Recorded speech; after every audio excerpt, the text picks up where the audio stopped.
Welcome back, members of parliament. Before, again, I give the floor to the minister to continue the presentation after conferring and verifying with the SGs.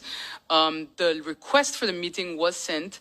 The report was booked in, not sent directly to members of parliament, but booked into the general teams, and was available online as well through various means. But you can find it under IS 833 in Teams, the General Parliament Teams. So just for everyone's MP Westcott Williams, you have a note? Madam Chair, Lady, thank you. Just a brief question. Has the response or has the report by the Dutch minister to the second chamber on this report, has that also been shared? Yes? Okay, I see Mrs. Weeks confirming. Thank you, Madam Chair, Lady. That's all I wanted to know. Okay, MP Marlin, you had a question? A clarification, actually. Good afternoon, Madam Chair. Good afternoon, colleague MPs. Good afternoon to the ones listening in the Tribune. And good afternoon to the Honorable Minister and his support staff. Madam Chair, it looks like it's become customary where only certain members of the Parliament get documents, and we've been asking for this document and we haven't seen it anywhere. Can this be shared internally, please? Thank you, MP Marlin. As I mentioned, it was booked in on June 18th, 2024, members, under IS 833. And I have to note that I myself, as well as other members of Parliament, coalition and opposition, received it from within the wider community as a PDF sent to us. So it was available, and on June 18th, it was booked in to the incoming documents of Parliament. And one moment, please. If I'm going to say Henry.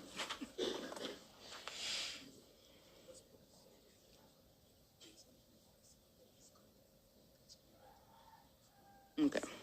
It wasn't directly sent to Parliament as well. They went online as the Secretariat found it and then booked it into Parliament just as well to update the members of the committee on that matter. So it is available. I believe maybe now we can just drop it to the members of the committee at this moment. And I will give the floor then to the minister while that is being done to MP Duran. Thank you, Madam Chair. Good afternoon to you, honorable colleagues, the minister, support staff, and everyone tuned in. Madam Chair, I would like to bring a suggestion that we postpone the meeting until members of Parliament get the opportunity to peruse the document, because I too have been looking for the document for the last 2 days at least, and it was told that it was sent. Now to hear, even up to a while ago, I mentioned it, and now to hear that it was not sent. Procedurally, every meeting that is called, the onderliggende stukken, so all the attachments are attached to said convocation, and that's how members of Parliament can prepare for the meeting. So I would like to bring this proposal forward so that we can have a fruitful discussion and it not be just a one-sided discussion where we don't have any information to be able to study and ask questions. Thank you for the opportunity. Thank you, MP Duran. I will adjourn for 2 minutes to discuss your proposal. Meeting adjourned for 2 minutes. Come back, members. I will now give the floor. I've decided after conferring with Secretariat that we will be continuing with the meeting due to the fact that the document itself, the TNO report, was received only by Secretariat, finding it on the Tweede Kamer, so the second chamber's website, which because this document was not commissioned by the government of St. Maarten, it was an initiative by the government of the Netherlands in consultation with the government of St. Maarten. Therefore, members have had access to it via various means. Secretariat has provided it once again to members of Parliament. And so we will allow the minister to make his presentation while members peruse the report and ask questions based on the presentation and said report. Minister, you have the floor.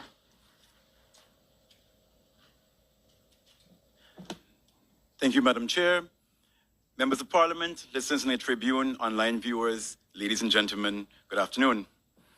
Let me first thank the Chair for the invitation to address Parliament for the first time as Minister of VROMI, remembering that this meeting was originally convened for last week and was postponed due to the continuation of a very urgent meeting of Parliament. This afternoon, a meeting of VROMI Committee of Parliament has been convened on the subject of the TNO report. Through you, Madam Chair, I wish to inform Parliament that the TNO report speaks of energy transition within the countries of Aruba, Curacao, and St. Martin. Within government, energy policy, and by extension, energy transition, falls under the Ministry of TEAT. VROMI, in its role as the ministry in charge of infrastructure, is then responsible for ensuring adequate distribution. As such, my presentation today focuses largely on giving context to the report and therefore draws on my experiences from my previous position as Director of Foreign Relations, wherein I advised on a strategy for financing the energy transition. In addition, the long-term vision aligns with and supports initiatives being undertaken by the Policy Department of VROMI. Finally, and most naturally, consultations was done with the Ministry and Minister of TEAT.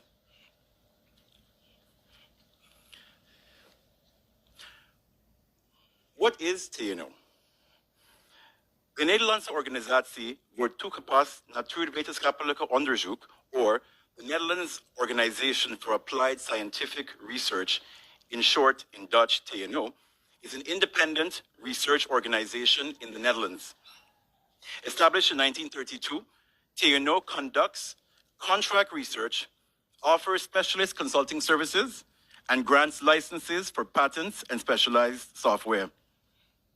TNO works in 6 key areas: construction, energy, healthcare, industry, logistics, and maritime and offshore. Why were they contracted? TNO was contracted by the Dutch Ministry of Economic Affairs and Climate, EZK, to assess the feasibility of energy transition in the Caribbean countries of the Kingdom, i.e., Aruba, Curacao, and St. Martin. This research was commissioned to build upon the agreement called the Kingdom of the Netherlands Climate Agenda, Pathway Towards Climate Resilient and Sustainable Islands, signed by the Minister of EZK and the Prime Ministers of the 3 countries in 2024. The reasoning behind signing this document is the belief that aligning the priorities of the islands, the climate agenda could enhance the cooperation in the Kingdom concerning climate change and sustainable energy. The aim of this cooperation is to accelerate the transition to resilient and sustainable futures for the 6 islands, considering their limited capacities and resources necessary to face climate change.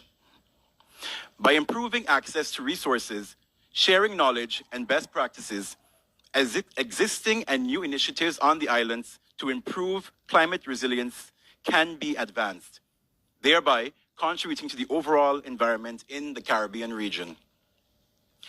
The report was envisioned to form the basis for discussions around financing the energy transition by creating a baseline on which to build. How did we come to this Kingdom agenda? The Kingdom Climate Agenda was the direct result of the lobbying done by the governments of 3 countries at various events, but most notably on the floor of the United Nations. Aruba, Curacao, and St. Martin were consistent in their messaging regarding climate change and the lack of structural funding to combat the impact of climate change. This was also discussed within the Ministry of Interior and Kingdom Affairs, as well as the Ministry of Foreign Affairs. Strategy for energy transition financing. The Department of Foreign Relations, DBB, having taken note of discussions within the Kingdom regarding debt forgiveness, advised the then Prime Minister to align discussions around debt forgiveness to what was being practiced internationally. Globally, independent developing countries are being offered concessionary financing, so in short, low interest rates or more beneficial mechanisms, based on factors such as their vulnerability, i.e. size, economy, and exposure to natural disasters. Though we are within the Kingdom, the position was that our St. Martin reality was far more in line with our Caribbean neighbors than that of the Netherlands, and as such, a review of existing debt and or access to financing to help with our transition to renewable energy should be considered. This was taken up and formed the basis of the country's interventions internationally over the past 5 years. A direct result of this lobby work is that the countries are now eligible for the Sustainable Energy Production and Climate Transition Incentive, easily called SDA++, and the National Growth Fund CRUI funds. SDA++ provides subsidies to companies and non-profit organizations that generate large-scale renewable energy or reduce CO2 emissions. While the National Growth Fund is a monetary allocation of the Dutch government for project investments in two fields which have the highest potential for structural and durable economic growth. These two fields are, one, knowledge development and research, and development and innovation. Within government of Maarten, an Energy and Climate Committee was created comprising of civil servants from Ministry AZ, TEAT, and VROMI. Together, this committee is charged with developing a strategy towards transition. As earlier stated, the objective of the TNO report was to form the basis for discussions around energy transition projects and their funding. As Minister Plenipotentiary in my former job just last week, I held discussions on the way forward with relevant ministries in The Hague, and the most critical step needed now is a comprehensive government plan towards renewable energy that leads to the development of project proposals. To that end, I've already engaged with the Minister of TEAT to prioritize the updating of the energy policy. I am glad to state that this has her attention as well as that of her ministry. Challenges. Some of the challenges encountered over the past couple of years, and in particular with finalizing the TNO report, are the following. Lack of coordinated approach to energy transition, competing and or contradictory agreements being signed by government, and lack of critical information from GEBE. These challenges contributed to the significant lack of data on Maarten in the TNO report. The basis for their conclusion that decentralized solar energy is the best option for Maarten is derived from reports and interviews with relevant stakeholders where possible, as well as regional comparisons. Important to note is that our own energy policy of 2014 calls for 2% renewable energy against the concession agreement of GEBE. This is currently not being observed and is far below regional benchmarks for renewable energy. Ministry of VROMI. Upon taking office as Minister of VROMI, my goal has been to ensure improved interministerial cooperation between and in with AZ and TEAT on energy transition. In speaking with the policy department, I have had the discussions about how VROMI can support sustainable and equitable development. VROMI is busy finalizing the implementation of the building code and a zoning plan. Within this zoning plan, we could, for example, outline technical regulations for use of solar panels. Finally, taking this a bit further, as it relates to the permits and spatial planning side of the ministry, VROMI can in future require large developments to have a percentage of their energy needs come from renewable sources. In that way, we align across government, align in line with the National Development Vision and the Sustainable Development Goals. Madam Chair, here comes the end of my presentation. Thank you. Thank you, Minister Gomes. To which member of parliament can I give the floor for questions? MP Westcott Williams, you have the floor.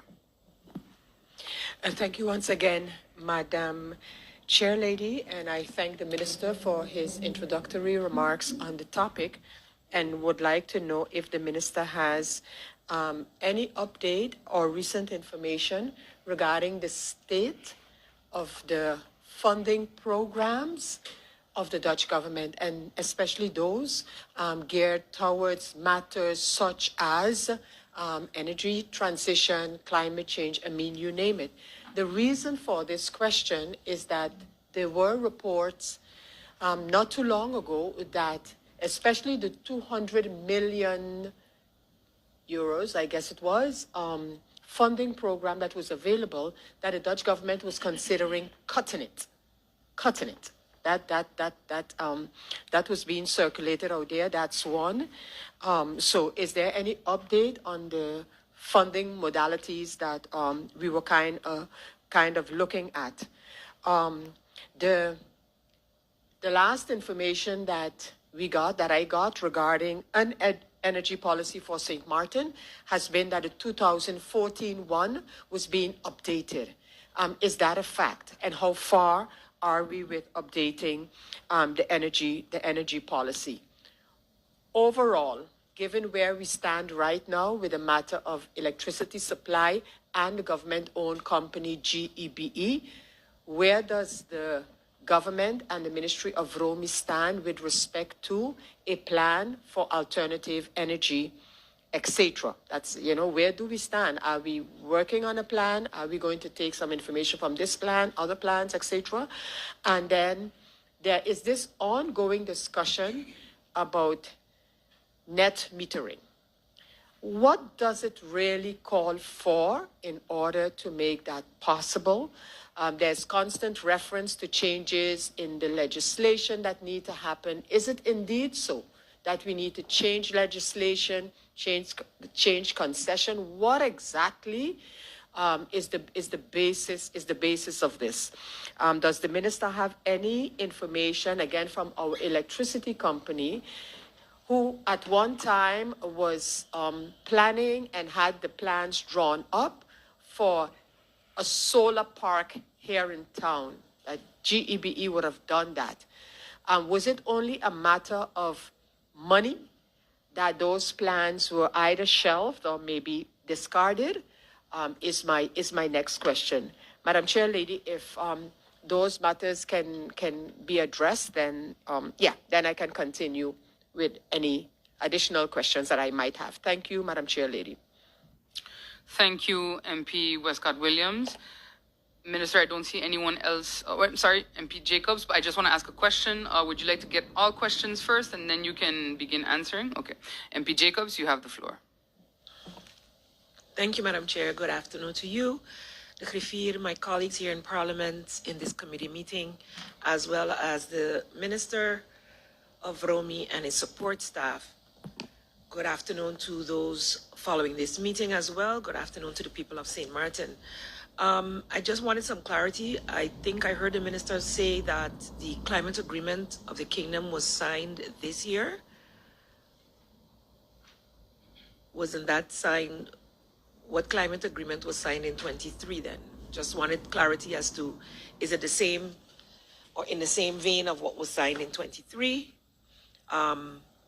I take note of all the lobbying that you mentioned at both United Nations as well as within the kingdom that has led to the access to the funding. And I'm happy to hear that there is further collaboration between VROMI, TEAT, and AZ in terms of the Energy and Climate Committee. The TNO plan, how does that compare to the NVGEBE strategic plan? Because you mentioned quite vaguely something about challenges being lack of coordination of data, competing agreements. Is this considered, since we didn't commission this study, how is St. Martin looking at all of the options on the table? The lack of cooperation, that was indeed the challenge with GB a couple of years ago, to have their input on the, let's say, the research that was taking place at that time, and this report now. So how do these things relate in terms of the way forward? Because I'm listening to the presentation and having some more information than I think the general population, I don't think that came across clearly in terms of what exactly, or putting those reports and or agreements, comparing them. How is the ministry dealing with NVGB? Because at the end of the day, NVGB is the executor We've had intentions for many, many years, as you mentioned, since 2014 for the transition. And out of what government was able to get from their research in the roadmap, solar was also seen as the first phase of the transition. So how are these different reports and or agreements being utilized by the Ministry of VROMI and, more importantly, NVGB? Because clearly we can't force anything down GB's throat. How are we going to ensure the execution thereof moving forward? That's all for now, Madam Chair. Thank you, MP Jacobs. Next, I have MP Emmanuel. MP Emmanuel, you have the floor. Thank you very much, Madam Speaker, and good afternoon to the Honorable Minister and his support staff and my colleagues and everyone listening, by which means, just for clarity's sake, Madam Chair Lady, I have a question to the Honorable Minister because he made mention that this report was not commissioned by St. Maarten. However, the governments, I believe he said, or everyone is familiar with this report. So I would like to know by the Minister saying that, are you saying that governments before, or when exactly was this report brought forward? What time, what date, what year was this report brought forward? Because I believe we had a little mix-up earlier with individuals saying they haven't received the report. So I would like to know if any ministers of the former government is familiar with this report, or have they received this report, or this is just a new report that just came about. I thank you very much. Thank you, MP Emmanuel. MP Westcott Williams, you have the floor.